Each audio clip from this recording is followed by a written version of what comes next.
O Cabo Fisterra é a segunda localización que máis turistas recibe de toda Galicia.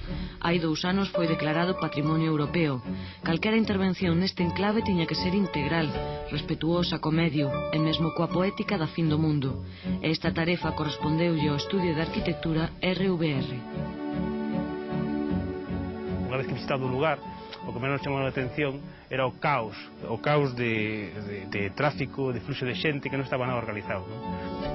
A primeira decisión foi pechar o acceso dos coches ao cabo. Organizaron un primeiro espazo para a chegada dos visitantes e o aparcamento dos vehículos.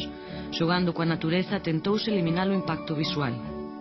Decidimos facer unhas incisións na ladeira, non? E aparcar os coches en trincheira, non? Aproveitando pois un pinar existente, pois metimos os coches un pouco debaixo desos pinos, conservamos todos, tal, para poder minimizar ese impacto tan grande, non? A un nivel inferior construíron un edificio para tendas e aseos, unha estrutura feita en madeira e tellada cunha capa vegetal. E a partir de aí, o camiño.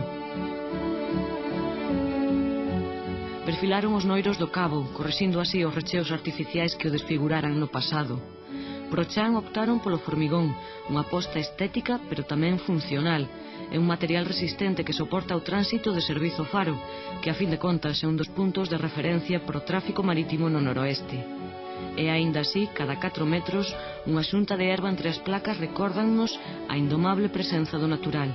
É unha intervención sutil, como a de recuperar a inclinación natural do cabo, amplificando así a chamada do mar.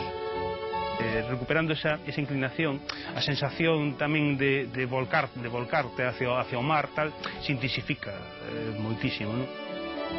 Marcial tiña claro que as intervencións debían ser mínimas, pero tan intensas como o contorno. Non só recuperou este vello muro, senón que o transformou nunha fronteira entre elementos, entre a terra e o mar, unha liña na que asomarnos a outro punto máxico, o Monte Pindo. O arquitecto foi contido instalando bancos, porque os valados e a propia natureza transfórmanse aquí nun mirador. Cousas moi simples, moi duradeiras, moi contundentes, non? Para non agredir, non? Foi unha operación de limpeza e de darlle expresividade aos elementos, non? Discretamente deseñou unha ruta pro visitante, depurou elementos, e engadiu outros de carácter simbólico como este crematorio, onde os peregrinos se purifican queimando as roupas. Como aquel Arasolis, este orientouno tamén cara ao oeste, preparándonos así pro solpor.